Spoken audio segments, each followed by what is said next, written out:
Well, as we look at the officials, Rick, that's the Soviet official, I believe. Yes, it is. Nikolai Morozov between Dan McCourt on the left and Mark Vines on the right. We're playing this one under NHL rules tonight.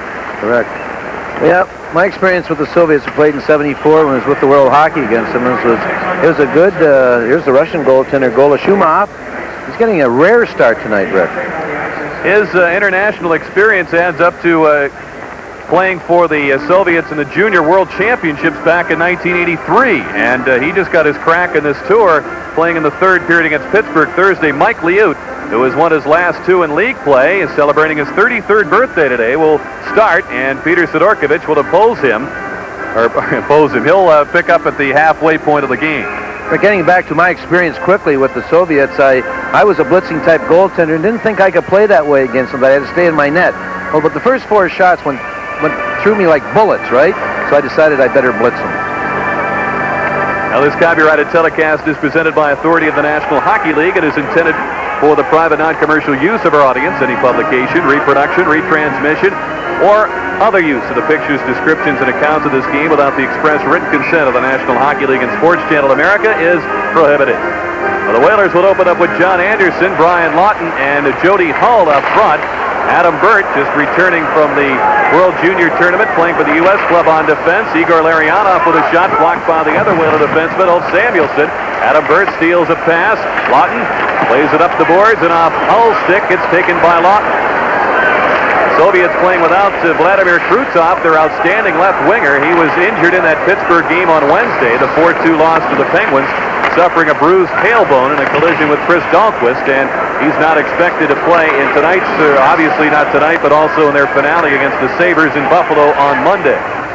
Jody Hull works against Sergei Makarov. Plays it out to Fetisov, lets the shot go. It's blocked by John Anderson. Larionov finds Fetisov. It kicked off his skate, and it's chipped away by Burt.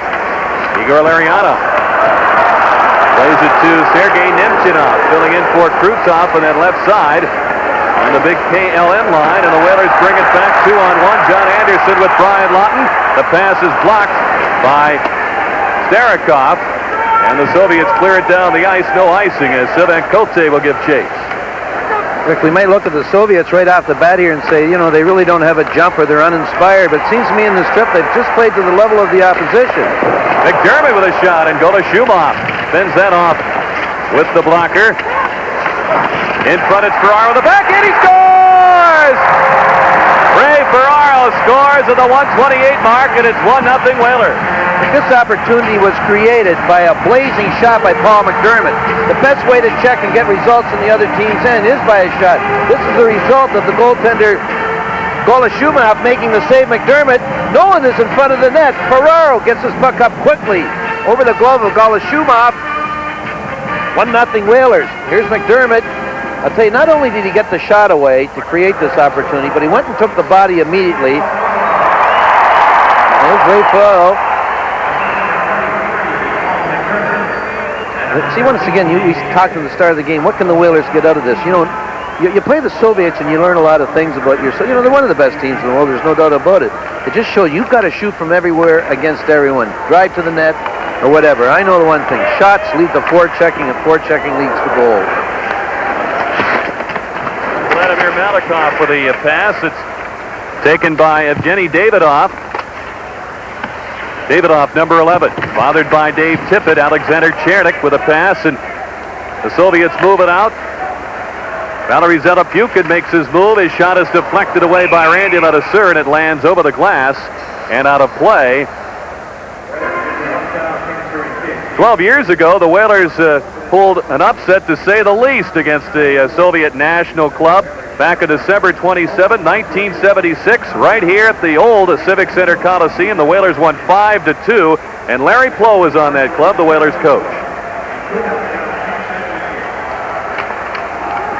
It really was. It was an exciting game, and the players, the fans, everybody in Hartford enjoyed it. It was a game we scored a couple shot-handed goals, and as the game was over, I was going off the ice with Bill Friday, and he said to me, you know, we've just witnessed a miracle.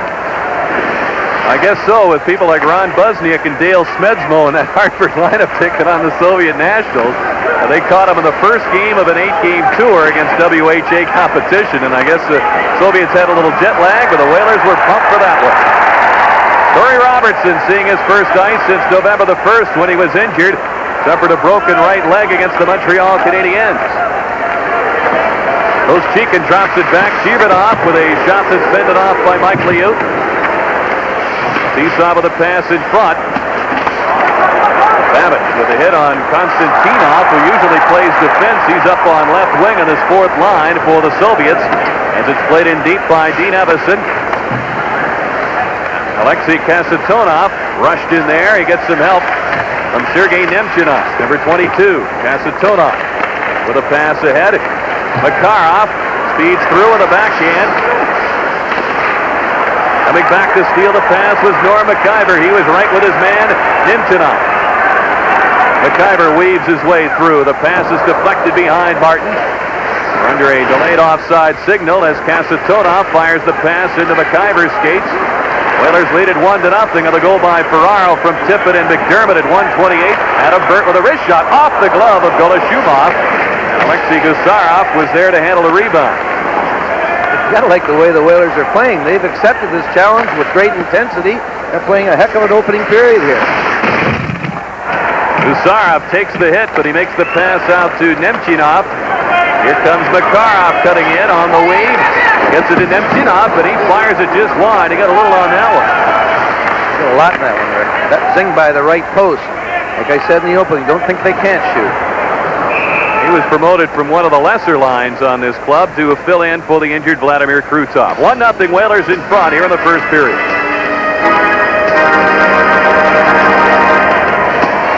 Torrey Robertson in his first shift back after a broken leg. He hasn't lost anything. He wipes out the linesman. Fetisov does it all again. Here's Danny McCourt. Drops the puck between Vyacheslav Bykov, number 19, who's played immediately by Sylvain Cote. Valery Kamensky, the man we told you about in the open, is on this line with Andrei Homatov. Mike Liut clears the puck. Kamensky works that corner to Homatov. It's to Bykov. This was the top line in the Soviet National League last year. They won the Trud Trophy, ending the 6-year reign of the KLM line for that award. Here's Bykov. Leaves it back of the point. Stelnov shoots well wide of Liut. Ryan Lawton gathers it in. He's got Jody Hull skating ahead. 4 Soviets back. Homatov, who led that Soviet National League in goals last year with 29, finds Kamensky. Drops it. Bykov steps into one. A 6-save on Liut. And Bykov fires it wide. Delapukin on a line change. Tries to step around Lawton. Throws it to the goal mouth. They score! It deflected off Mike Liut and in the net. Valery Delapukin gets the Soviets on the board. They tied at 5-12. This seemed an innocent enough play, Rick, as you said. Delapukin was the first guy on his line getting off. This is going to go in off Randy Ladouceur. All he tries to do is knock it out in front. But Delapukin, the only man of his unit out there, he knows there's guys coming off the bench. He just wants to get out there. You see Randy Ladouceur dropping his right leg, goes in off his skate, and this ties the game up. Delapukin with his second goal in this game 6 of the Soviet Central Red Army Tour. But the Soviets don't get many goals like that, sort of flukies or luckies. They get a lot of pretty goals. Delapukin again, and his shot this time is steered away by Liut. Davidoff works behind the net, throws it right through the goal mouth, and Paul McDermott gathers it in. We're tied at 1 now with 14-16 remaining in the first period. Fetisov is checked by Paul McDermott. Fetisov playing tonight with Starikov on defense. Davidoff flips it in for Koschekin. Pavel Koschekin looking for room to shoot. He's followed by Scott Planadors. Koschekin still hangs on to it, sets it up for Starikov. He shoots a pass save by Dave Tippett with that long rebound. Ahead for McDermott. Well, Paul McDermott is a force out there. He's had about 4 or 5 good hits. I'll tell you, I'm not so sure Fetisov wants the puck anymore in that neutral ice area where he got croaked. Nice play by Adam Burt to pick the puck off the stick of Chibarov. Got Young, had it taken away by Koschekin. Igor Chibarov lets it go, and it's deflected away by the 19-year-old Burt.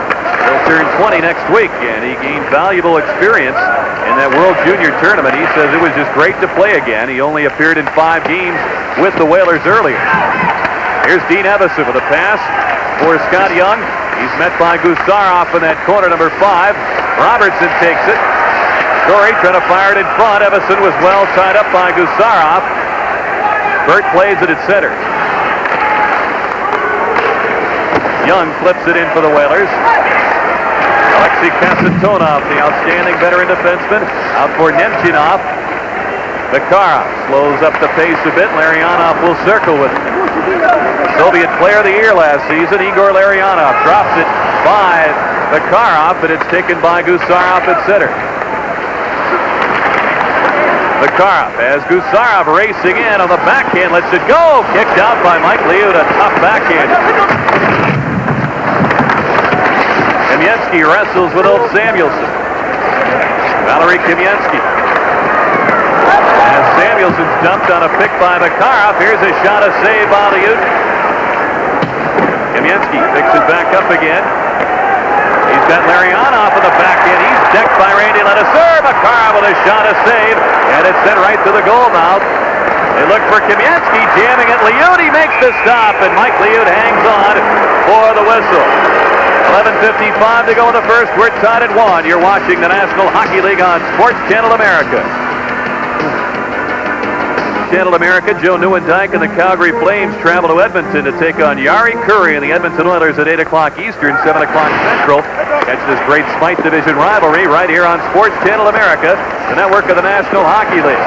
Beekhoff couldn't get the shot off, and it's taken by Brian Lawton. Randy Ledesser. Across to Sivan Cote. Whalers with a goal by Ray Ferraro from Tiffin and McDermott. Valery Zelepukin has tied this game up for the Soviets. Pass in front is deflected away. We've got a whistle, and I think we've got penalties to both teams upcoming from Morozov, the referee. I was going to say, with Morozov as the referee, you won't see many power plays. If you do, it'll be about a 3-to-1 ratio in favor of the Soviets. Now, that's not being prejudice or anything like that. We're going to watch this little hook up in the corner between Cote and Hamatov. He's just going to give him roughing penalties or something like that. But, you know, he refereed one of the games at Rendezvous, and they're going to get high sticking calls, I guess. But he refereed one of the great games at Rendezvous, and the penalty ratio was, or the power play ratio, 3 for the Soviets, 0 for the National Hockey League All-Star team. So I don't think the Whalers can expect many power plays this evening. Well, they've been alternating referees in this series between National Hockey League referees. And Morozov, who travels to the Central Red Army, has for many years on international competition. Jody Hull racing for loose puck, and he's stopped by Golashubov. Jody Hull racing in there as the teams continue. 5 aside on the coincidental penalties. That goal by Zelepukin, by the way, an unassisted goal as Scott Kleinendorf works along the boards. Brian Lawton reaches for the puck, gets it back to Kleinendorf with 9 minutes gone here in the opening period. 20-year-old Valery Zelepukin plays it to Starikov on defense. Starikov and Makarov, the only Soviet players left on the Red Army team who competed in that 1979 Challenge Cup series. Quiet. You don't want to be reminded. Here's Davidoff in alone. He scores! Davidoff with a shot. It appeared they hit the crossbar, hit Liut and bounce in. But Davidoff with a quick shot has put the Soviets in front 2-1. I think this shocked everyone by being onside, Rick. Davidoff comes in, and we heard the sound up here. It did go off Mike Liut and up top quickly. But it did hit the crossbar. That we could hear the noise up here. No, it got in under the crossbar right away. Evgeny Davidoff. You know, he put everyone to sleep in that, Rick. Everyone in the rink, including the Whalers, thought this was an offside situation. The whistle didn't go. Davidoff slowed down, and no one caught him. I mean, he didn't have any speed going in there. He is not one of their great skaters. That's his 3rd goal of the tour, and it's 2-1 Soviets. Dave Tippett, and it's right away by Koschekin. Tippett gets it right back again. He'll dump it in. Kasatonov gets back for it. Oschika fires it across for Konstantinov. Vladimir Konstantinov with a wrist shot, a save by Liut. Oschika, Gusarov, big drive, he scores! Gusarov with a blast by Mike Liut, and the Soviets score twice quickly to lead now 3-1. Well, that was a rocket, the shot by Gusarov, Rick. The puck is going to go right off Mike Liut. It's going to end up to the point rather quickly. You'll see Stelunov get the puck to Gusarov, and he just drives this baby right through Liut's legs. You know, the first 5 minutes of this game were all Whalers. Now it's all Soviet right here. This is a bullet shot. Goes through a lot of people, but it had plenty of zing on it. Gusarov with his first goal of the tour. He scores at 9:59 and is past the midway point. It's 3-1 Soviets. Malikov. Out for Nemchinov. Rink-wide pass knocked away by Randy Ledesur. Ledesur pokes it back inside that Soviet line. Makarov gives it to Malikov. A rangy youngster on the Soviet defense gets some help from Nemchinov. 13-year veteran Makarov. Cutting in, it's Stelunov, the defenseman. Makarov coming up late. Backhander, they score! It was deflected in, out in front of the goal by Nemchinov, as he got a piece of Larionov's backhander, and it's now 4-1 Soviets. Well, Nemchinov getting a chance in this line with the injury to Kruto. He finds himself all alone in front of the net. He's just going to deflect this little pass by Larionov, and this makes it 4-1 Soviets. I mean, this isn't great Soviet hockey. And when it's a breakdown by the Whalers, as no one is in front of the net. When you play anyone, you should have someone in front of the net, one of your own defensemen. But when you play the Soviets, someone better be there. There's a young player, Sergei Nemchinov, who gets a chance in this great line. Larionov and Makarov. Same over there as here. You give them a chance, they want to stay in that big line. 3 goals in a minute 26, and the Soviets had exploded into a 4-1 lead. And it's Fetisov with a long pass that kicked off Jody Hull's skates. And the 19-year-old Hull gets it back to Babic. He sends it over 2 lines off Tommy Martin's stick, and we get the whistle. 4-1 now. The Soviets in front. 8:47 to go in the first period. We pause now for a regional break. You're watching the National Hockey League on Sports Channel America.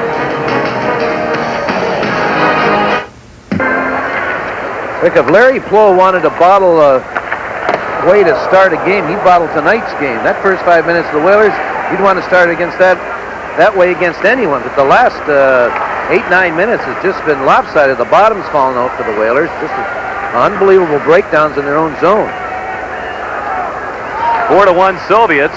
The goal by Davidoff got the streak going for the Central Red Army. He scored at 9:22, Gusarov at 9:59, and then Nemchinov at 10:48. And the Soviets knocking at the door. Homatov shoots, save by Mike Liut. He dove out to stop a Beacon. Dustarakov with a shot, it's deflected wide. Oh, runs into Homatov, and Ulf Samuelsson starts it back. The puck deflects to Brent Peterson. Martin gives chase, rolls it toward the net, and go to Shumov, who's been lonely at that Soviet end for the last few minutes. Turns it aside, and the Red Army starts up the ice ahead. As it's Bikov, he's double-teamed. It's taken now by Zelepukin.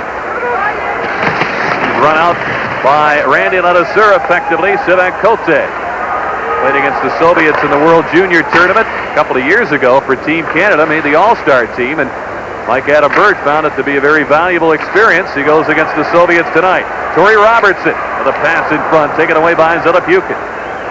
Out ahead for Davidoff. Talented Evgeny Davidoff. Stops quickly. Kasatonov with a shot deflected away by Ledesur, and it's taken by Robertson. Clearing attempt knocked down. It's saved by Chernik. He had it poked away by Sivan Kote. Whalers working out the center. John Anderson feeds Torrey Robertson. Kasatonov is back. Robertson fires in the goal mouth. Lawton couldn't battle his way through a couple of Soviets. It's pried away by Gusarov. He cuts in on Scott Kleinendorf. Gusarov drops it back for Davidoff. Here's a Kasatonov with a backhander that's wide. Robertson pokes it ahead to Brian Lawton. Soviets will start again at center. They'll take some time to allow for a line change. The Whalers make a change as well. Ferraro, McDermott, and Dave Tippett come on, the unit that has produced the Whaler goal. And Ferraro, who has that goal, feeds McDermott. He's met. And it's Chibarov. He gives it to Konstantinov. Long drive off Liut's pad. The rebound, Kostikin shoots, and it's off the skate of Norm McIver. From the point, Malakoff shoots, saved by Liut. The puck comes down to Kostikin, and Liut was there to make that stop. Soviets all over the Whalers again.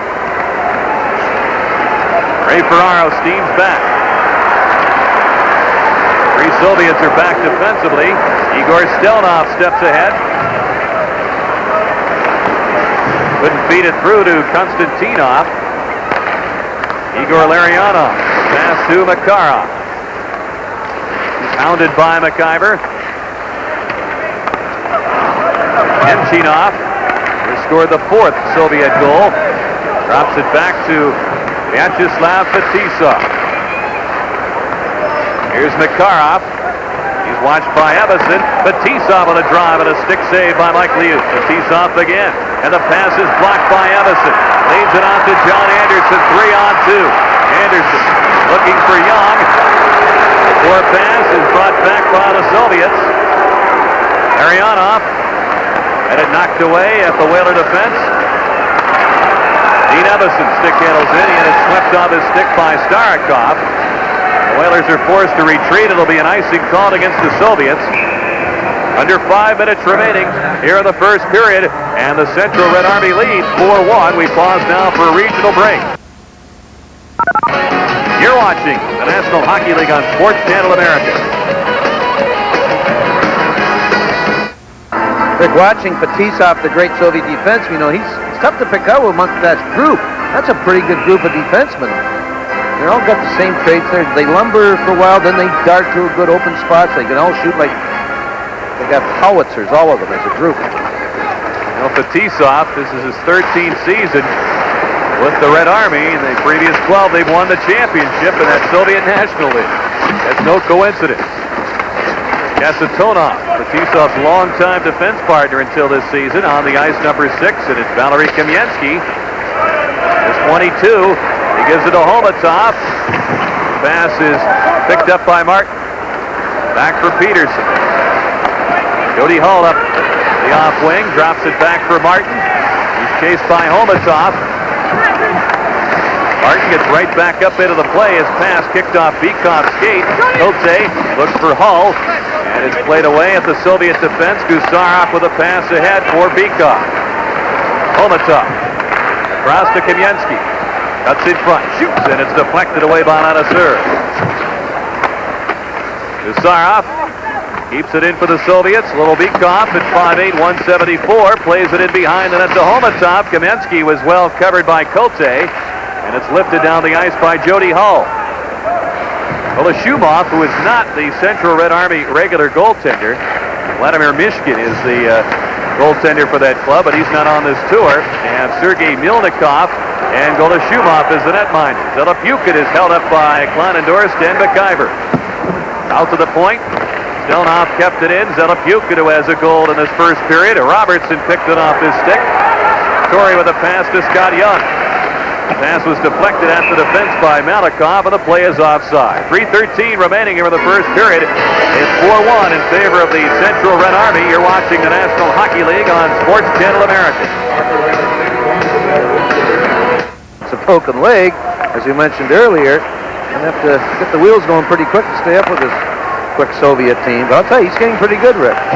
Before he got hurt, he was skating as good as I've ever seen him skate. He was joking in the last week that he was saving himself for international competition. But then he said that against the Soviets, he said they'll probably skate by me so fast I'll just screw myself into the ground. All you'll see is my helmet left on the ice. Just try to turn and follow him. He's doing all right, though. He's getting in there. Norm McIver feeds Robertson. It's swept away by Big Malakoff, who goes 6'3", 195. A lanky defenseman, just 20 years old. Alexander Chernik. The lead pass is by Konstantinov. MacGyver racing forward, gets there in time for the icing call against the Red Army. We'll return with more first period action with the Soviets in front 4-1 after this. You're watching the National Hockey League on Sports Channel America. 4-1 Soviet Red Army. The goaltender, Gola Shumov, Rick, he does not even come out to the rectangular crease, the old rectangular crease. He hides in there and he's relying on his reflexes. A little later on we'll talk about their goaltending situation in the Soviet Union. But I think the Whalers, no matter where they have the puck, should be shooting this guy. He is not a top-notch goaltender. Adam Burt with a drive, stick save by Gola Shumov, who plays in the regular season with Spartak Moscow. Milnikov, the other netminder with this club, plays for Traktor Chelyabinsk in his hometown. Here's the pass in front for Konstantinov. He couldn't take it, and it's poked away by Adam Burt, and he said hello to Vyacheslav Fetisov. Back with the puck, it's Dave Tippett. Chased by Chibarev. Igor Chibarev working on it as Adam Burt takes it. The Whalers' second-round pick in '87 angles the puck in.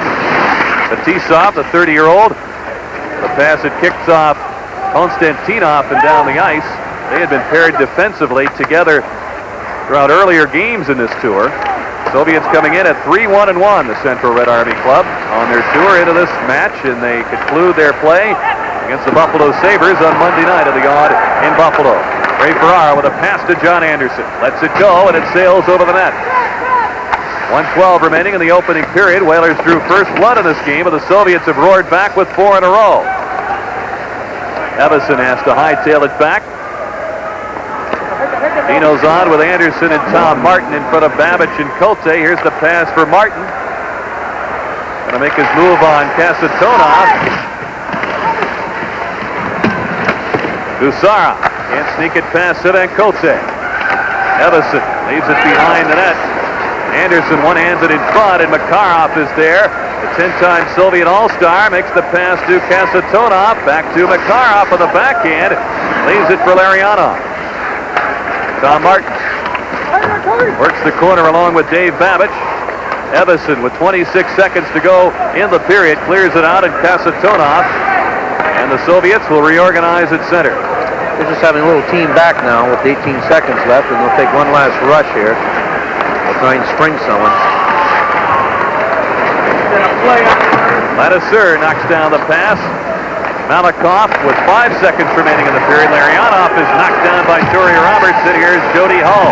He runs out of room against Malakoff, and the whistle blows, ending the first period of play. Well, the Whalers scored first, but the Soviets took over from there. The shots, the Soviets 15, Hartford 7, and the scoring summary, Ferraro scoring from Tippett and McDermott at 1:28, then Valery Zelepukin unassisted at 5:12. Evgeny Davidoff with a goal from Starikov at 9:22, and the Soviets scored their first of 3 goals in the span of a minute 26.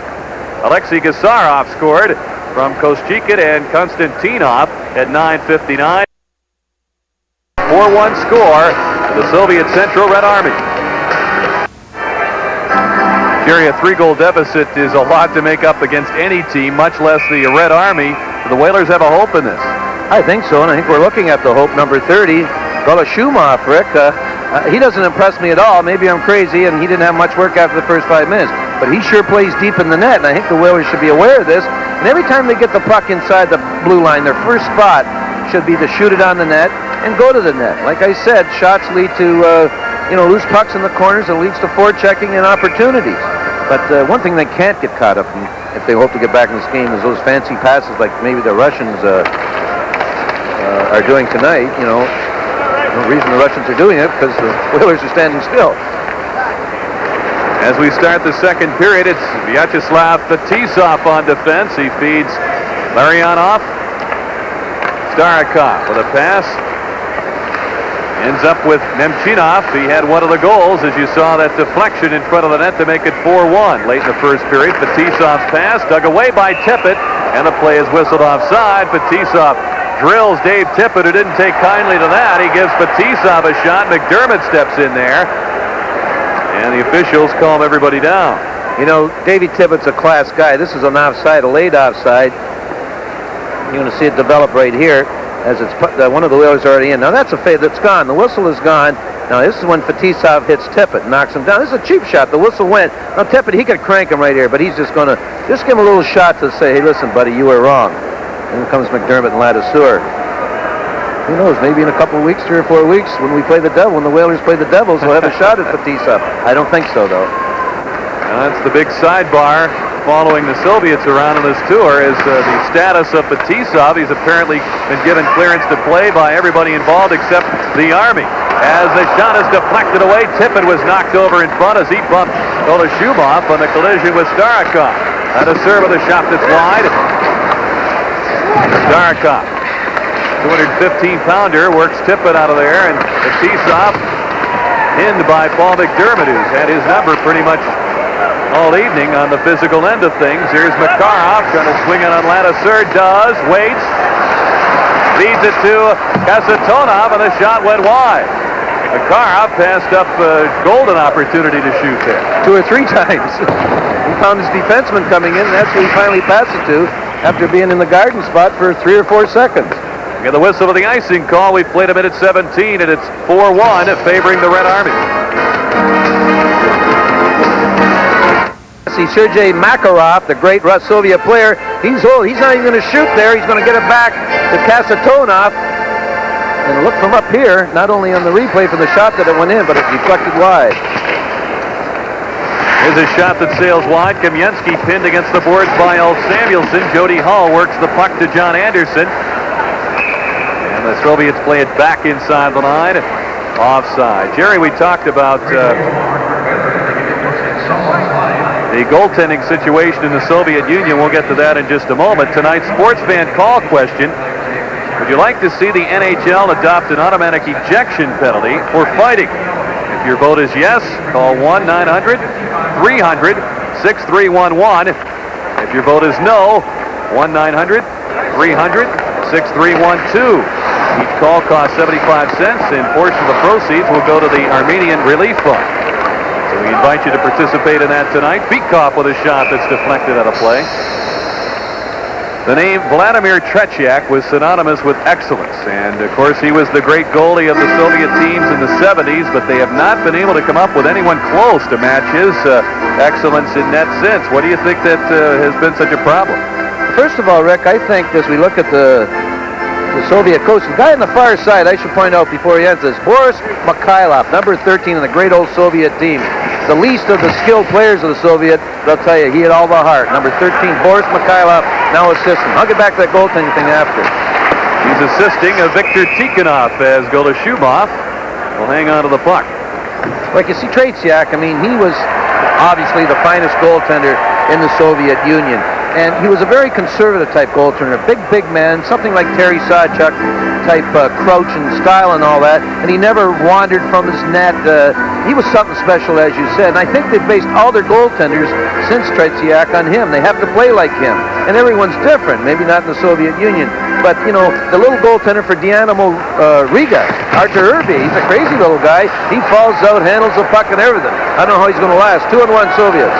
The late penalty upcoming to Torrey Roberts, and the shot, they score! Alexander Chernik drills it home. He just hung on to it all the way down the ice and drilled it by Mike Liut. There will be no power play as the Soviets go up 5-1. Well, this is a 2-on-1, Rick. We'll see right here. I was yapping away, but Chernik takes the pass coming out of their end. You'll see the Whaler defenseman Babbage. He plays it all right. He forces Chernik to shoot, and this goes right between Michael Liut's legs.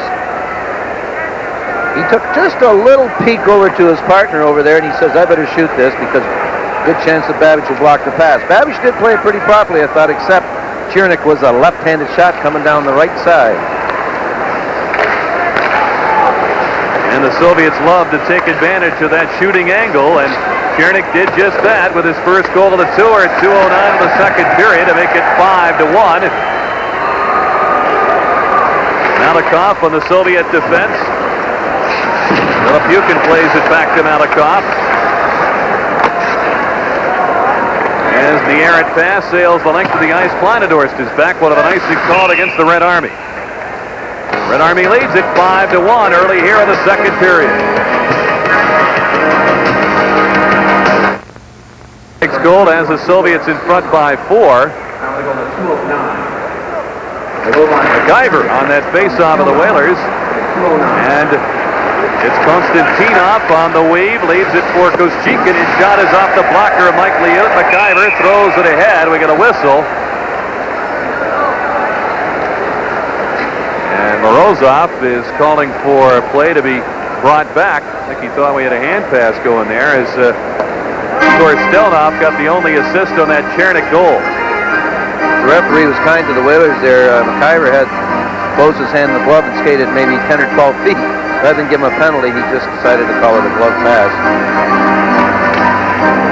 Larry experimenting with his lineup tonight. As we told you, Kevin Dineen is out. He suffered from a stomach ailment known as Crohn's disease last year, and he's had a mild flare-up of that again. He's on some medication, and they've told him to stay off skates for 3 days. He'll rejoin the Whalers in NHL action Tuesday night in Winnipeg. MacIver is upended by Fetisov. Whalers with Ron Francis, whose weight is down as a result of the flu, and Joel Quenneville, bothered by flu symptoms. Also missing from the game tonight. Sedancote makes the pass ahead for Tommy Martin. He'll angle it across. Brent Peterson. Fetisov back to control that corner. Chibarev cuts away from MacIver. Igor Chibarev. Stick handles through. Cote plays the man well, and Liut works the puck to Randy on a serve. Peterson starts it in. Pass is stolen by Alexei Gusarov. Konstantinov will just dump it in. Soviets want to complete a line change, and when they do that, it means forwards and defense. The entire unit is replaced. Dave Tippett is on the ice with McDermott and Ferraro. Here's McDermott on the shot, and it's gloved by Golashumov. He'll hang on to it. We've played just over 4 minutes. Here in the second period, it's 5-1. The Red Army in front. Let's pause for a regional break. You're watching the National Hockey League on Sports Channel America. MacIver, defenseman playing center tonight, is going to get welcomed to the forward lines by a great hip check by Fetisov. Boy, that was a classic. McDermott to Adam Bird, who had 3 shots on net in the first period, had another one. Ferraro poking at that rebound. It comes loose. Gusarov gets it away from Dave Tippett out to Nemchinev. Adam Bird on the Whaler defense. Big hit by McDermott. That's the 3rd or 4th Soviet he's punched tonight. Kasatonov lugs it into the Whaler zone. Hooks it back in front. Makarov with a shot, and it's blocked by McDermott. Tippett looked from behind by Kasatonov. Long drive by McDermott is kicked away by Golashumov. Larionov's clearing attempt stolen. And Bird sends it in wide. John Anderson there to play it. Gusarov takes control. Gets some stick action between Kasatonov and Ferraro going as the Soviets clear it down the ice. No icing. Jerry, looks like the Whalers want to get a little more physical in this second period. They forced Larionov into a rare mistake there. Quick, certainly they got to play the body. They got to stay away from, they're keeping the sticks down, obviously, because that'll draw some penalties. But if they get a chance, they got to take the body. Slow the Soviet team down somewhat. 5:15 gone here in the second period. The Red Army in front, 5-1. Vyacheslav Bykov to Homatov. He's got Malikov cutting in. Saved by Liut as he just got a piece of it. Anderson's pass stolen by Homatov. Whaler penalty upcoming. Jody Hall touches the puck, and Morozov signals tripping, and the Whalers will be short-handed for the first power play of the hockey game. Dave Babbage, he got caught in an awkward position here as the pass was intercepted. See right here, there's the trip. There's no doubt about that. As Homatov, they would have had a 3-1 in there. Babbage had no other thing to do than to trip him. He's shaking his head at it. So our first look at the Red Army power play that went 1 for 7 against the Penguins in Pittsburgh on Wednesday night. Whalers, of course, near the top in penalty killing efficiency, ranking 3rd at 83.5% shorthanded. This will certainly be a good test one. We're going to see some good puck movement, good body movement. Malikov to Kamensky, the shot by Bykov, he scores! Vyacheslav Bykov. Wow, you talk about great passing and great shooting. Bykov made no mistake, and it's 6-1. That was certainly good puck movement. It was 5 seconds when the puck was dropped. You're going to watch Bykov when he kicks the puck back to the point. He's going to go right in the slot area. And you'll see this great pass right here, and he just tees it up and whips it by Liut. No chance for Mike Liut. 5 seconds. The faceoff was inside the blue line. Here it is again. RedArmy goal scored by number 19, Vyacheslav. You see Bykov right will play. Once again, as Dennis Potvin says, Rick, they sure are shooting the puck well, I'll tell you. They got a good batch of sticks in this trip. John Anderson trying to get one back. Sylvain Cote races and shoots a save by Golashumov, who came out a bit out of his crease to stop Cote there. Davidoff gives it to Zelepukin. He's chased by Brian Lawton. It's poked away by Jody Hall. 3 Soviets are back. Hall on the weave. Bumped by Davidoff. They both go flying, and Ladouceur takes it. Leaves it for Hall. Starikov couldn't sneak it past Anderson. Hall in front. The backhander's just wide. And it's in the equipment of Starikov, and Anderson was poking away at it. Morozov blows the whistle. 13:44 remaining here in the second period. 6-1, the Soviets in front. We pause for a regional break. You're watching the National Hockey League on Sports Channel America. Olympic team last season. Of course, he knows what these Soviets can do as the Whalers trying to get a goal back here. But Young faced them last winter, and he knows some of the pitfalls that you can fall into playing the Soviet Union, and told them about us earlier tonight.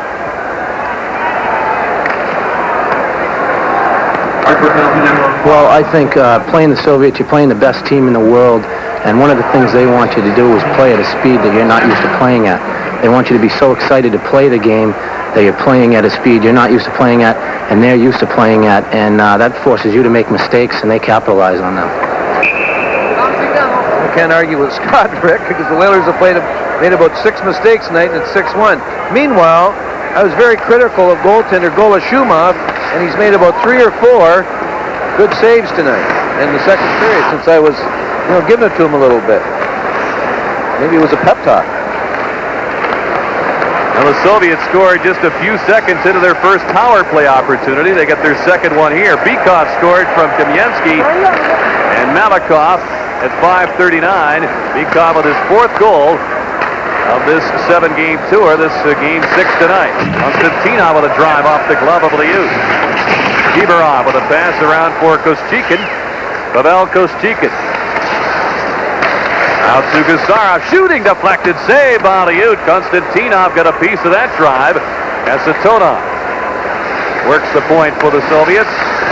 Pass to the goal mouth, just past Konstantinov, and it's taken away by Brent Peterson. He and Dave Tippett started back. Tippett gets it on goal, and the Whalers will change up shorthanded. Scott Young comes out. He'll join Peterson in front of Ladouceur and Babbitt. Mariana, drop pass, Makarov. Young forces him as the pass goes to Gusarov.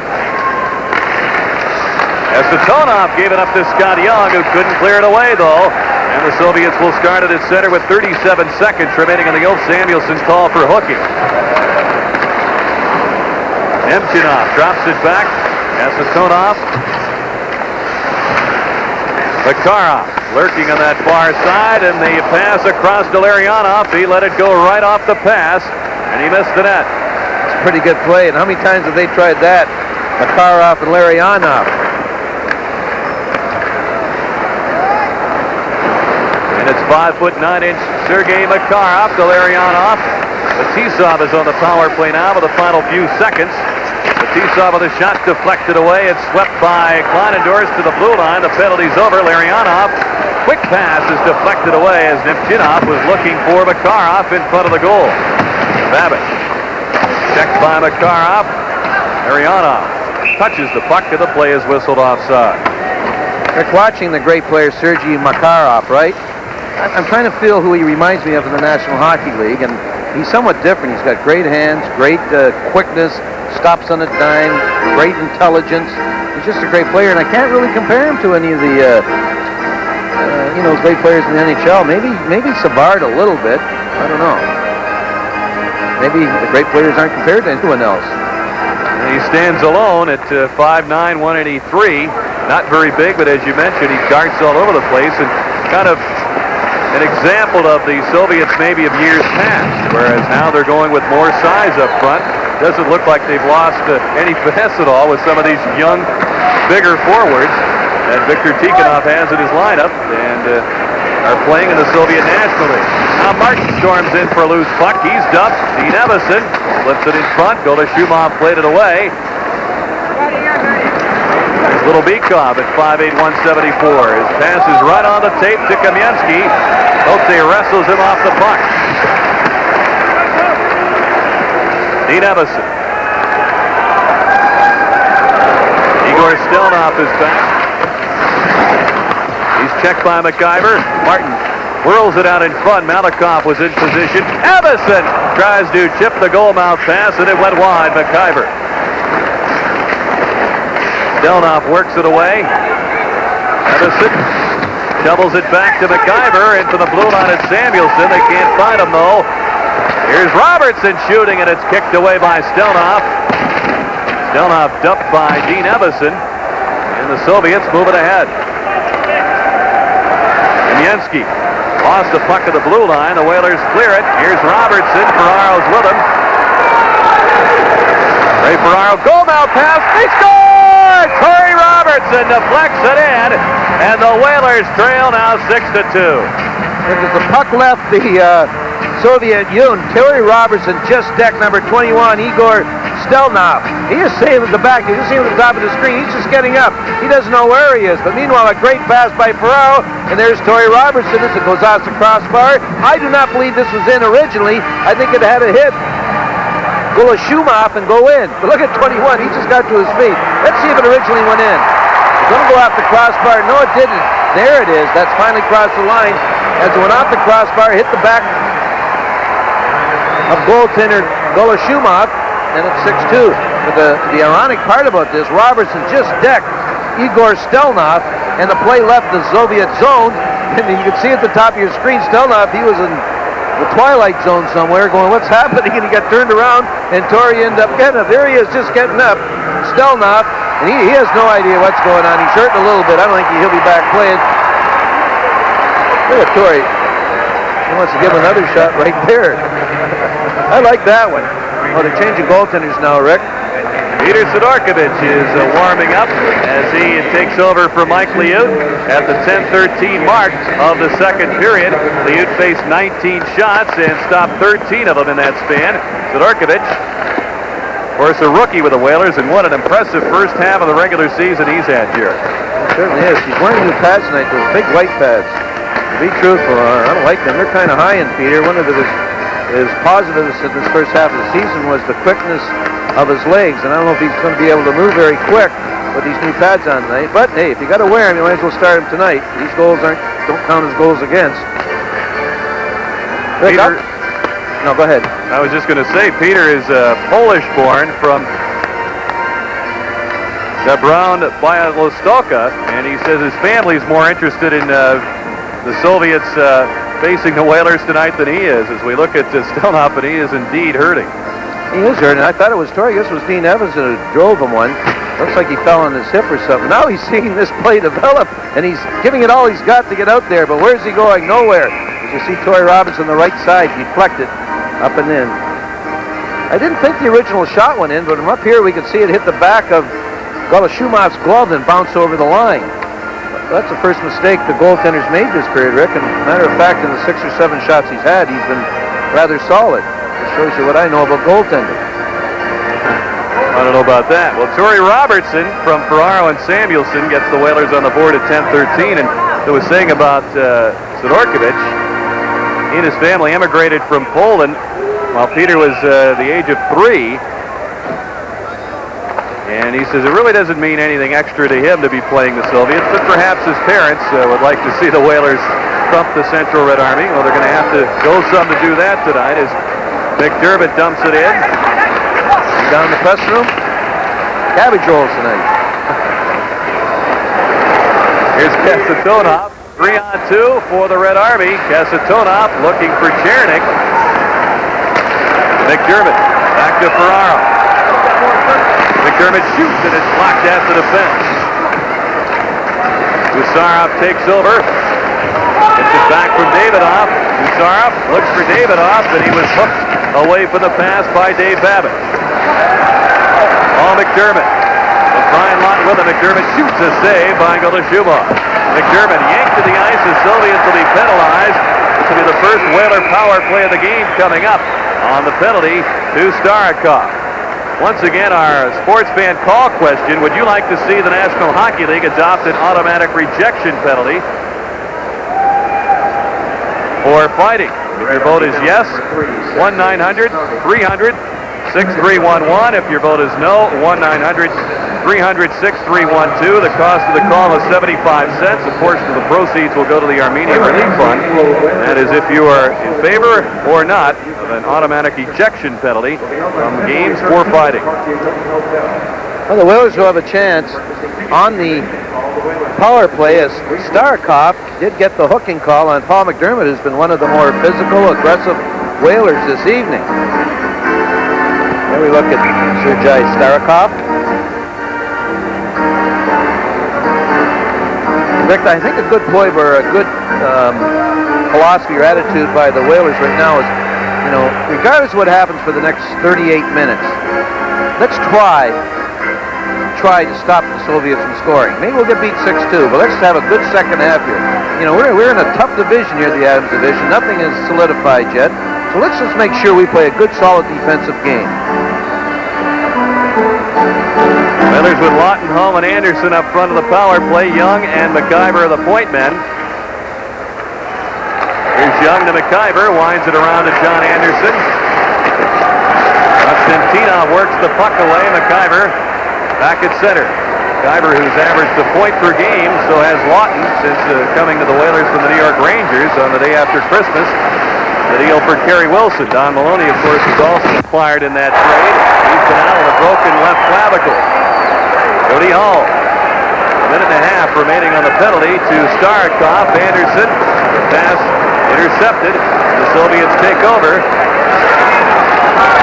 Sergei Makarov drops it back to Konstantinov. Finish last Fetisov. Larionov, the fourth penalty killer, on the ice for the Central Red Army. And Fetisov will take his time and kill some clock. Makarov. Tripped up by Norm McIver, and the great stick-handling talents of the Soviet Union force the Whalers to take a call as McIver will go to the box, and that will leave each team a man short for 103. Well, they had Larionov and Makarov on the ice, and these are two talented players, and they were just toying with the Whalers, even though they're a man short. McIver finally takes Makarov to the ice, and the teams will be even. This should be a treat for the next minute and 3 seconds, 4-on-4 with the Soviet.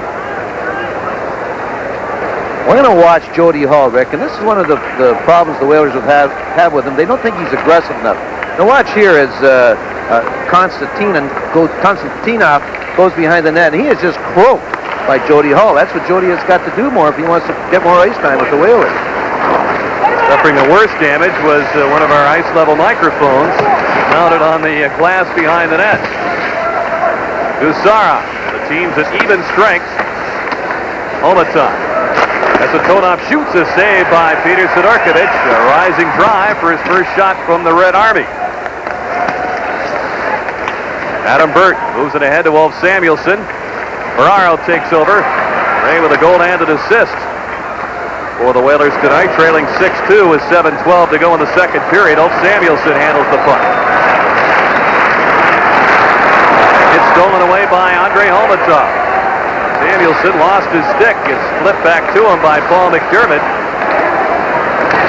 Adam Burt chops it away to Ferraro. He's double teamed. Kasatonov flips it back. Soviets now on the power play for the third time. We got a whistle for an offside against the Whalers as the penalty to Starikov has expired. Soviets connecting on their first power play chance as we look at Alexei Gusarov. Rick, the second Soviet power play, the Soviets elected to go with their 4th unit of Konstantinov, Koschekin, and Chibarev, and they're right back on there. I know it's 6-2 and everything. I'm not so sure they'd be on there if it was a 2-2 game. As we look at Koschekin. 20 years old. He's a Winnipeg Jet draft pick, taken in the 10th round of 1988. Like Kamensky, one of the big youngsters in the forward line, goes 6'2", 198. He's out there with Kamensky. Brent Peterson flips the puck to the point. It's kept on the line by Konstantinov. 35 seconds remaining on the tripping call to Norm McIver. Dave Tippett is bumped by Konstantinov. Chibarev leaves it for Konstantinov. The sticks going between Tippett and Chibarev. Malikov maneuvers away from Peterson. With this young Malenkoff, Rick, number 7, he's just a youngster. Boy, he's what big, tall, slinky guy. He got some skills. Time winding down on the Soviet power play. Here's a shot by Malikov, a save by Sidorkovich. The rebound bounces away to Peterson. Returning is McIver. Zarakov takes it for the Soviets. Whalers get a fresh line on. Alexander Chernik with a goal in the second period, dropping it for Davidoff, worked away by Kote.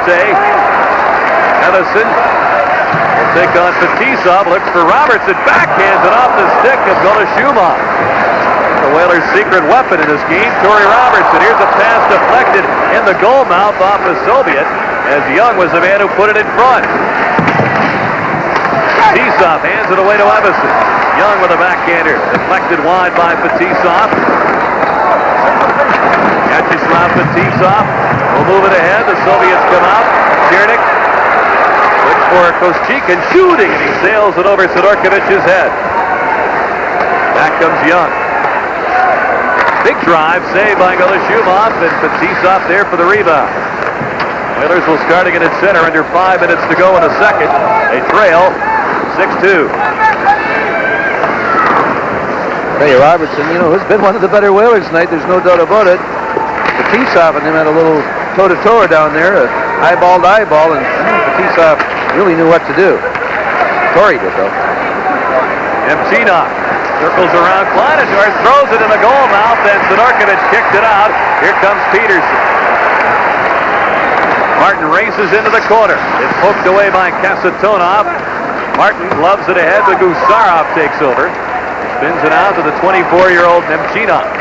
He plays for the Soviet Wings during the regular season in that Soviet National League.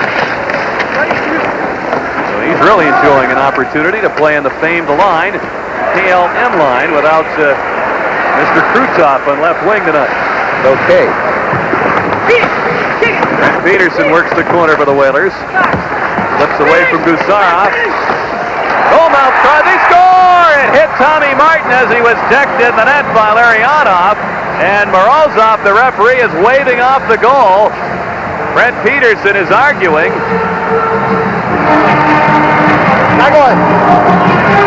I don't know what he said there, but you can see by his hand motion he did wave it off. Well, watch how it is. Brent Peterson's going to put the puck in front. How could he not count this? This is awful. This is highway robbery. He should be going to jail. This hit Larionov. So watch number 8, Larionov in front of the net as he's back. This is robbery. It looked like it hit Martin's stick or the skate of Larionov. I think it just hit the goaltender's down. Goloshumov's hurt. I don't know if we can have a look at it. We'll look at it later, but I'm telling you, Rick, let's look at it from another angle. You're going to see number 8, Larionov. He's back with Tommy Martin in front of the net, and this puck clearly hits his left leg. And the worst that could have happened, or the best that could have happened, is the fact that Martin might have deflected it after that with his stick. Never, ever touched Tommy Martin's leg. Under 4 minutes to go, the Whalers have a goal wiped out. They trail 6-2. We're in the second period. Off everything off, Rick. The face-off's outside. But this was clearly a goal, no doubt about it. You can't argue with the guy, Morozov. I mean, can't understand you anyway. You probably can. He's just going to ignore you.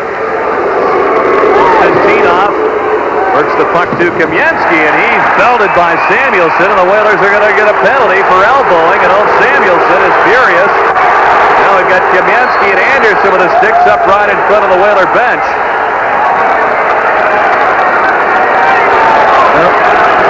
going to go to the penalty box for an elbow. John Anderson signaling that he was high stick. As big Valerie Kaminsky, one of the new big breed we're talking about. Let's watch this go down. Now that's an elbow. Are you kidding? First of all, the elbow never reached the facial area. It was right onto his right shoulder, on Kaminsky's right shoulder. You know what they say, you got to restrain yourself in this game of hockey. No retaliation. I can't say anything else. Very cheap. Well, I guess I'm going to say something else. A very cheap call, and the goal should have counted. This isn't the first time a call by Mr. Morozov has been questioned over the years that he has worked these international games. As you said, he travels with the Central Army team, and maybe I shouldn't say this, but he's also in their team picture. He was on the ice for their practice yesterday, too, over at South Windsor Arena. Here's Bykov, fourth power play for the Soviets. They scored on their first one. Kote bumps Kamensky. So then Kote gets it back, angles it off the boards and down the ice.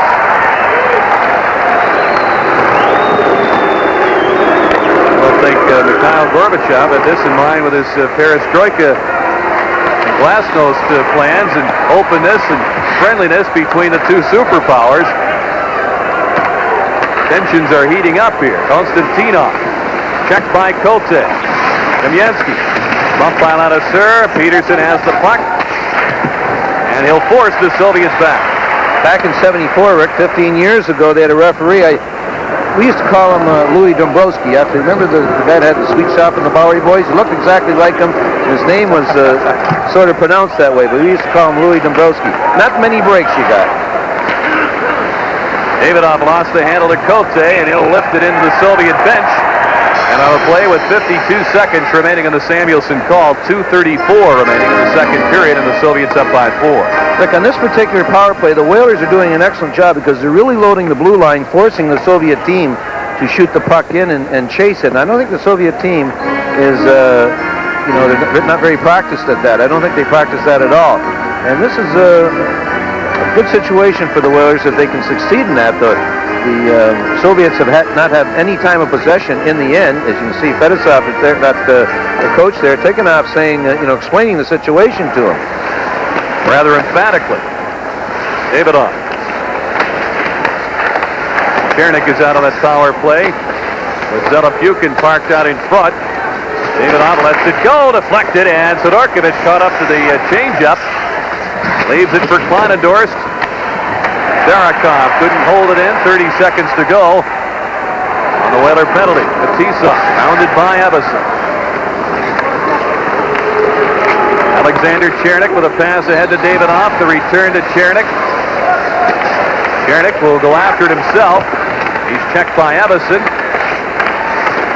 Chernik prodded away, and the pass hopped over Starakov's stick. The race is on. Scott Young gets there.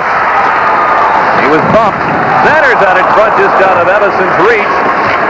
Chernik has Davidov with a 2-on-1 penalty over. Davidov goes across, and Kostikin couldn't get the shot away as it hopped off his stick. Pavel Kostikin. Looks for Davidov. 1:25 remaining here in the second period, and Fetisov will start again at center. Davidov's a third-line player. Kamensky cuts in. Tripped up, gathers himself. He's blasted by McDermott, and the shot is fired over the net by Kostikin. Davidov, a third-line player, is very impressive. He's a talented hockey player. Maybe moving up a couple notches in a year or so. Came on for them last season with more ice time. Ferrara with a pass through the goal mouth. Giverov gives it to Kostikin. Kasatonov gets rid of it. Samuelson plays the man, drops his stick against Kamensky. Kamensky lowers that shoulder, but his pass is intercepted by Ladouceur. Samuelson going right after Giverov. Ladouceur with 32 seconds to go in the period. Soviet Central Red Army defense will start it ahead. Igor Larionov with a shot that's tipped by Ladouceur, and it lands out of play with 24 seconds to go here in the second period. The Red Army leads it 6-2. Brent Peterson now with McIver and Martin. Both Samuelson's pass reaching Martin.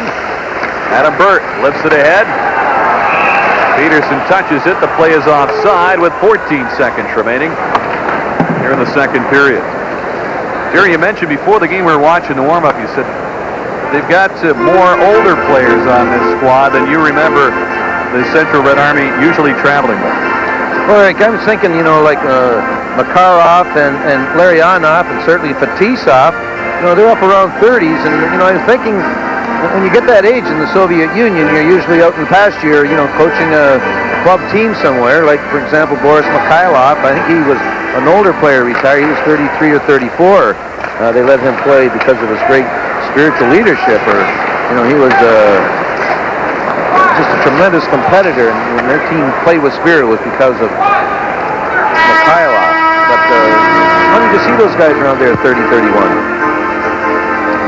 Now the second period comes to an end, and one of the youngsters in their lineup, Sergei Golashumov, skates to the dressing room. He's in front by the count of 6-2. The shots were 8 apiece in the second period. Our second period scoring summary. The Soviets came into the period with a 4-1 lead. They made it 6-1 very shortly as Chernik scored from Igor Stelnov, and then at 5:39, Bikov from Kamensky and Malikov on a power play made it 6-1. Torrey Robertson got one back for the Whalers from Ferraro, and Ulf Samuelsson at 10:13, and 6-2 is where we stand. And we'll return you to our Sports Channel studios with Lee Zeidman and Dennis Potvin standing by. For the start of the third period, Jerry, I can't let you get away. You were describing Artur Urbe, the outstanding goaltender for the Dinamo Riga team. The way you were describing it, I would bet Dennis Potvin, looking back at his career, let's see, unorthodox goaltender. Who would that remind me of? Might be you. No, I think Billy Smith more than me. Dennis would have to say Billy. But I guess Urbe... Chubby little guys. Okay, well, Artur Urbe, I guess, has told people that he copies his style after Jerry Cheevers, which is unusual for Soviet goaltenders because, as you mentioned earlier, they don't usually have the opportunity to show much individuality or flair. Well, I tell you, he is exciting, Rick. He handles the puck more than any Soviet goaltender. And if he copied himself after me, he's going to have a tough time making the national team. I think he's going to move up in their system. I'll tell you, I love watching him. Now, this guy right here, Golashumov, I really, question him. This is his first start on the tour. He relieved Michigan, the other goaltender the other night, and played the last 20 minutes in Pittsburgh, I believe it was. And he played pretty solid in that second period. Peter Sidorkiewicz with his new white pads. I hate white pads. I would never wear white pads. They scare me. I always think that the puck could go through them. Morozov, he's kind of scary himself. Now we're talking about that. But well, the sellout crowd of 15,223 here at the Civic Center readies itself at the start of third period play. Brian Lawton out with Jody Hull and John Anderson. The Whalers have a defense of Samuelsson and Adam Burt. Starikov won the race to the puck, and it's whistled down on the icing call. Rick, this faceoff is going to be in center. It was icing, but the referee, the linesman, thought that the Soviets touched it first. But in essence, with Brian Lawton down there, there was no icing. But he did call it icing, so the faceoff will be at center again, in case people were wondering. There was a mistake by a linesman and admitted a mistake. That's good. And, they can admit it. At least the faceoff won't be in the Whalers' end. Starikov starting the play up ice, and it's Sergei Makarov. Makarov, who's been the leading scorer in that Soviet National League 9 of the last 10 seasons. Jerry mentioned he's getting up in years at age 30. Already 13 seasons. Boy, the Soviets start him young in this National League. Just about everybody who's anybody in that league started at 16 or 17 years of age. That was their 15th year of hockey then also. Well, Samuelsson backhands the puck down the ice. No icing. Starikov back for it. Anderson trying to play it to Ferraro. It's taken away by Makarov. He gives it to Igor Larionov, talking about playing a lot of years of hockey and getting a little tired of it, perhaps being put out to pasture at a relatively young age. He blames Viktor Tikhonov, the coach, for that, saying that how can you explain a player like Tretiak retiring, and he's only 32 now. You're just tired of hockey. The regime that the Red Army has to go through in being away from their families for 10 months out of the season to play hockey. He says it's wearing on a lot of people. And he says Tikhonov developed robots, not hockey players. Kasatonov with a shot that's deflected up into the crowd. He had those words to say in an open letter in a Soviet publication just back in the fall, and I guess no repercussions from that since. I was just going to say, Larionov better get ready to retire. He'll be teaching hockey somewhere where it's very cold. Young Peter Sidorkovich at 25, facing the Soviets for the first time in his career at any level. Whalers down 6-2 early here in the third period. Dave Tippett makes the pass to Paul McDermott. So then Cote. His pass went awry, no icing though. Ferraro slips in there for it, fires in front, it hit Beekoff. McDermott shoots and he chopped it wide. He muscled little Beekoff out of the way and then just missed the net. Beekoff checked by Cote. Vyacheslav Beekoff, a 9-year veteran, only 28. He's it for Kamensky. Beekoff shoots, a save by Sidorkovich. Cote moves it to Tippett. He'll slide it past Kasatonov, and Gusarov is back. Ferraro, Tippett, and McDermott have been a strong line for the Whalers tonight. One of the reasons is the aggressiveness of Paul McDermott. More hits tonight than we've seen in a long time by an individual in the Whalers. Malakoff. Filipukin, who scored early in the hockey game. In fact, he got the first Soviet goal. He's held up as Brent Peterson shoots the puck back in. Malakoff out for Davidoff. Kind of a free spirit on this club. Said after the game in Pittsburgh on Wednesday night, yeah, I'd like the opportunity to play on Mario Lemieux's line.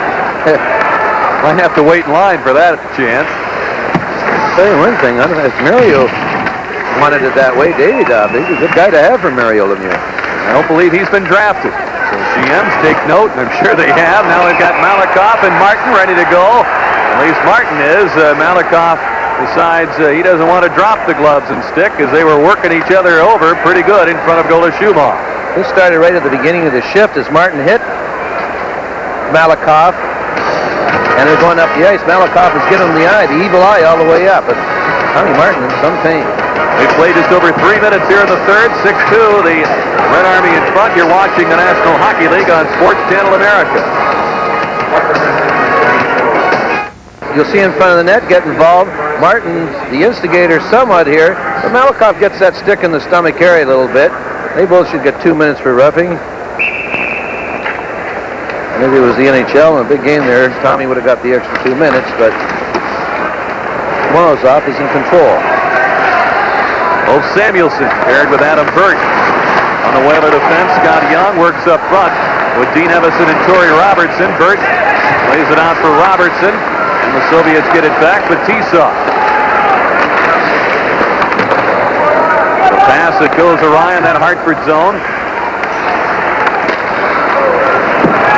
Adam Burt flips it into the Soviet zone, and Fetisov, in the Soviet equivalent of the Hall of Fame already while still a player, he's an honored master of the sport.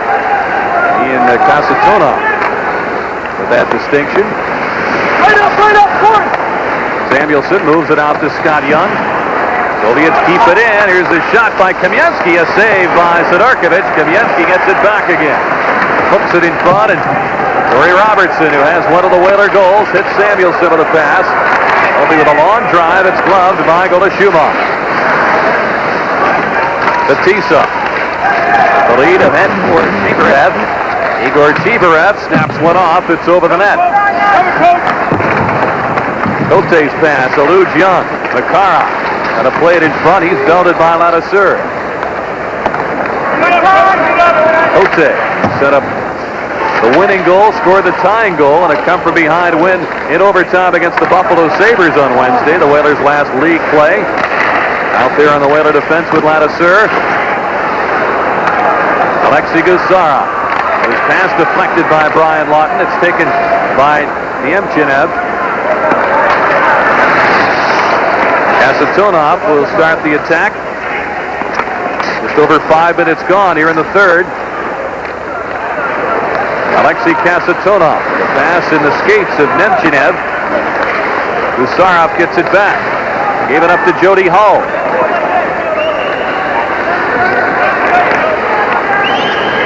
Kasatonov plays it around to his defense partner. Gusarov let it get away. Cote right there for it. Feeds Ferraro. Threads the needle to Tiffany. Score! John Anderson in front.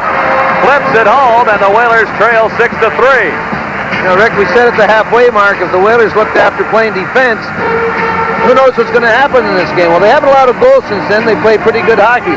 Cote makes a great play in keeping it in, surprising Makarov. And you see the resulting goal by Anderson. He flips it over Golashumov.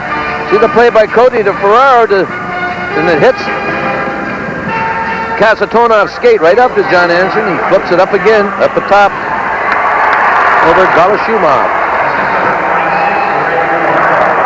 Well, I tell you, the Ray Ferraro has had a heck of a game tonight. Whalers looking for another as Ferraro's pass is tipped. Malakoff out to the point. Babbage holds it in. Wrist shot is blocked by Konstantinov. He's checked by Tippett. Well, Ferraro with a goal and 2 assists tonight. McDermott lands the hit. Konstantinov has the puck. Stripped of it by McDermott. Malakoff going to start the rush. McDermott in there thumping bodies again. Tip it over to Babbitt. Shooting. Saved by Golashumov, and it's handled by Beakoff. Long lead. Intercepted by Babbitt, and the hand pass is whistled down by the linesman, Mark Vine. 13:50 remaining here in the third period. 6-3. The Red Army in front. You're watching the National Hockey League on Sports Channel America. In the second part of this hockey game, the Whalers have been a little ornery with their play. Much more aggressive than they were in the first part of the second period, and hey, it's paying off. They got the Soviet Army team a little leery themselves. They're just they don't know what to expect right now, the Soviets. Scott Young made a good point in saying that the Soviets like to get you to play their style and try to get you to play at a tempo you're not used to playing. And the Whalers are feeling a little more of the tempo at this point. The Soviets, I guess, are being forced to play a little bit more of the physical style than maybe they'd like. Norm McIver. He's on defense with Adam Burt. Actually up front here with Ulf Samuelsson on the back line. Brent Peterson, McIver, and Martin up front. Burt carries it in, had it poked away. Peterson trying to slip it through to Martin. It's taken away by Kasatonov. The pass skips off Davidoff's stick, and Burt will hunt it down. The Whalers get Young and Torrey Robertson on the ice. Dean Evison will join them shortly. Burt plays the puck away, but Gusarov takes it. The shot by Starikov is played away by Sidorkovich. Kote. And to sneak it past Kostikin. Pass in front, and Tiverev was well tied up. Here's Robertson for the Whalers. Golashumov holds it up after the fence. Kote there to keep it in. It got away to Gusarov. Kostikin.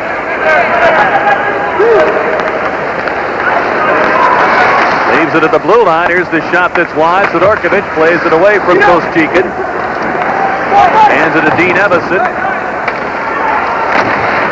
Young. And chopped away by Gusarov. The Whalers, though, move it ahead. Dean Evison slips it in deep in the zone. Malakoff's pass knocked down by Robertson. Gusarov moves it to Nemchinev, and he is belted by Dave Babbage. He looked up for the puck, and he found a big Whaler logo right in his face. Kostikin drops it back to Malakoff. Konstantinov plays it out to center, and Babbage takes it there. Looks for Brian Lawton. Lawton stick handles into the zone, trying to beat Konstantinov. The pass hit the back of Malakoff. Tough to get a pass around him. Makarov stick handles his way through. Babbage still playing the man. Sidorkovich moves it around to Anderson. John Anderson's goal at 5:28 from Sivak Kote and Ray Ferraro. Whalers in the short end of a 6-3 score with 10:50 to go in the third period. Igor Larionov plays it to Konstantinov. Larionov has it again.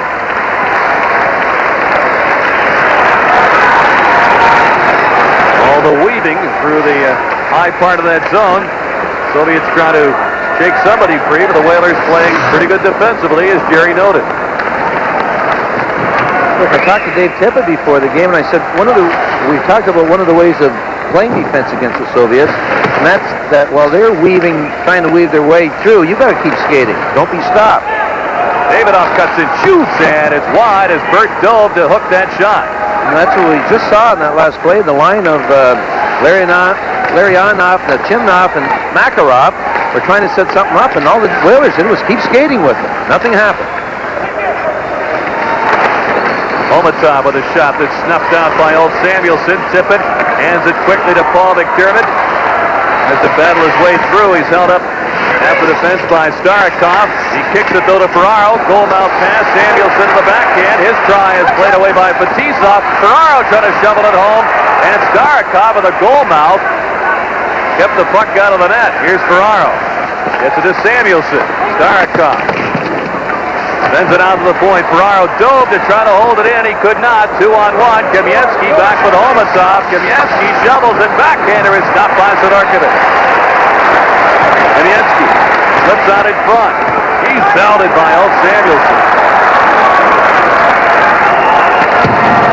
Well, the Whalers are going to go down tonight, and they fell behind 6-2 in this hockey game. They appear to be intent on making the Red Army pay for it.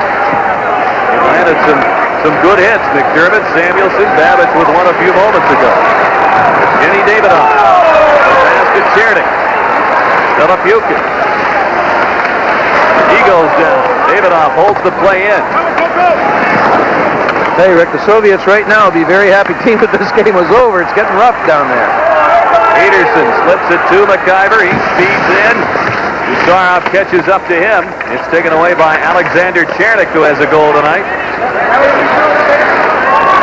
Davidoff, young 21-year-old. You mentioned he's increased his production to 16 goals last season with increased playing time, and he's one of their bright hopes.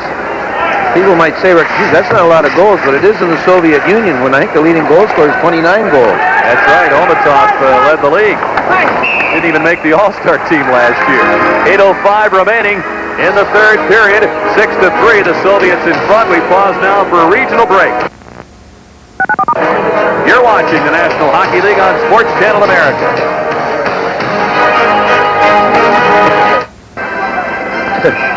Look at the look on Chimnov's face. Rick, we mentioned that Andrei Homatov, the leading scorer last year with 29 goals, you said didn't make the All-Star team in the Soviet National League. That just proves, you got to be a team player to make things there. That's what they're trying to teach. Well, he also had to beat out his teammate Makarov for that honor. Makarov made it for, I believe, the 10th straight time. Konstantinov just plastered into the boards by Torrey Robertson, and they hold play. Yeah, one guy's 29 goals and the other guy's 17 or 19 goals. He's the one that's going to make the All-Star team. Now the Whalers down 6-3 with under 8 minutes remaining. They'll be back in game action, starting a big road trip to Winnipeg, LA, Toronto, and Montreal, starting on Tuesday night at the Winnipeg Arena. Soviets will finish up in Buffalo Monday night, at least the Red Army will. Dinamo Riga, as Lee Zeidman and Dennis Podman have told you, are completing their tour in Minnesota tonight. Kote works it away. No icing. Konstantinov has to play it. Edison right with him. With the puck, it's Cheeverat. Cheeverat with a shot, and it's deflected away by Scott Kleinendorf. Robertson broke his leg, his right tibia, back on November the 1st in a fight with Mike Lawler of Montreal. Missed 27 games, and this is his return to action tonight. Celebrates with a goal. However, his club is down 3 with 7 minutes to go. Babbage to Kleinendorst. Needs some help. Makarov, though, trying to put the pressure on. Sergei Makarov drops it back for Larionov. Anderson kicks it to Brian Lawton. He maneuvers around Starikov, but Larionov sped back defensively. Lawton has it again. Goal-mouth pass ends up on Larionov's stick. It's still up for grabs, and now it's Sergei Starikov, 30-year-old veteran, hands it to Larionov. Babbage heads back. Lines it ahead to Brian Lawton. Lawton had a couple of goals, including the game winner against the Sabres on Wednesday night. Here's a pass just out of Makarov's reach. Sidorkovich has to let him go. Sergei Makarov looking for Larionov, waiting, shooting, and it's deflected by Babbage just wide. Kamensky in there for the puck. Goal-mouth pass is by the intended receiver as Jody Hull had the play well covered out in front. They were looking for Chibarev. Anderson. And it's taken away by Vyacheslav Fetisov. This pass is out of Kamensky's reach. We'll have an icing call with Samuelson back. 5:40 left. Here in the third, it's 6-3. The Central Red Army in front. We'll pause for a regional break. Vyacheslav Fetisov, he's been called the Bobby Orr of Soviet hockey, Jerry. Ooh, not so fast. There's only one Bobby Orr. Well, maybe of the Soviet hockey. Could be right, Rick. I'm not overly impressed with him. He's a solid hockey player. Could probably make any team. Certainly would make any team in the National Hockey League. I'm not so sure he'd be an all-star in this league, though. Who knows? We might get a look at him shortly in the National Hockey League. Apparently, the last approval comes from the Minister of Defense, Dmitry Yazov, as to whether he's going to lead the Soviet Red Army club or not. He resigned his commission as a major in the Army in July. The Devils and Fetisov thought everything was all set for him to come to the NHL, but at the last minute there was a holdup. And Tikhonov says, hey, I signed my release. It's up to the Minister of Defense, and I guess the whole situation rests in his hands. Here's Gusarov. Pass sailed off the glove of Davidoff to tip it. 4:43 remaining here in the third period. Whalers down 3. Paul McDermott in on the puck. And worked away by Gusarov. McDermott with a hit. Ferraro goes down to the goal mouth. The Soviet player is in the net. As the Red Army moves it ahead, it's Chernik. Looks for help. Filipukin came up late. Davidoff crunched in there by Martin. Ferraro drives it out to center. Big Malikov holds it up for Chernik. Kenny Davidoff drops it back on the defense.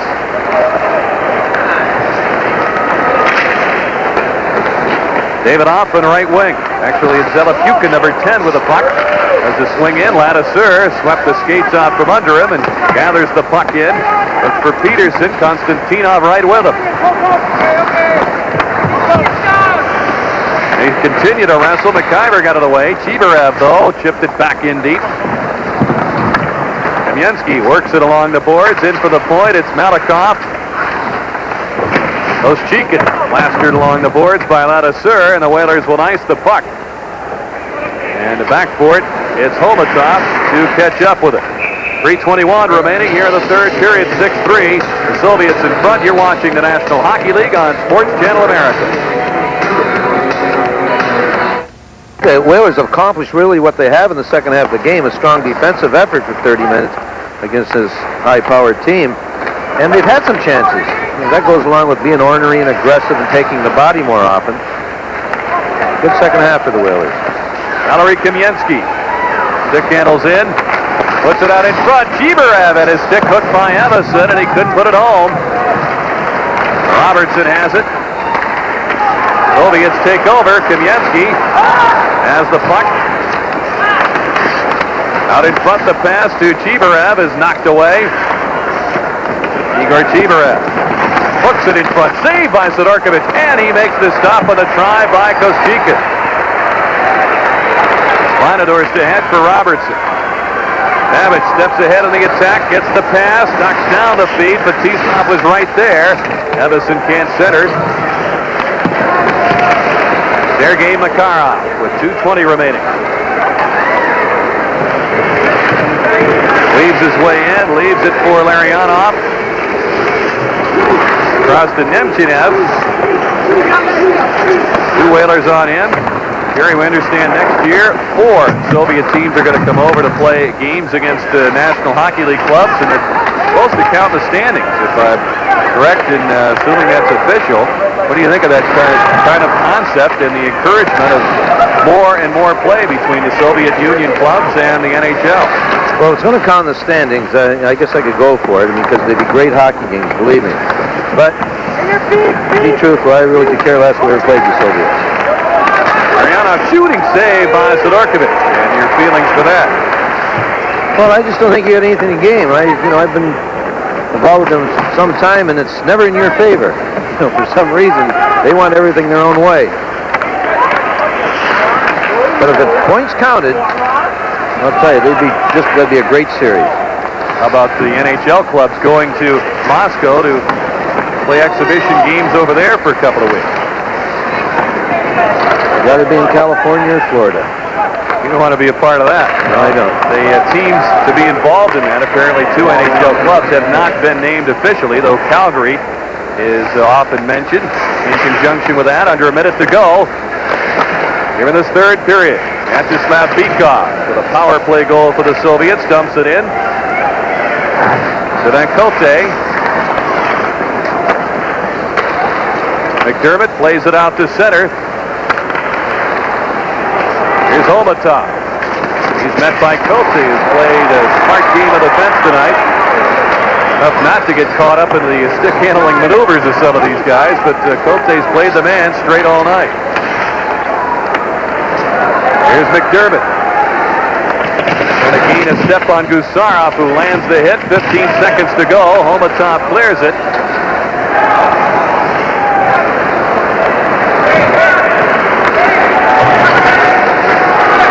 Here's Zelepukin, 3 seconds remaining. And the Central Red Army is victorious 6-3, and it ups its record of 4-1-1. We'll be back with more after this.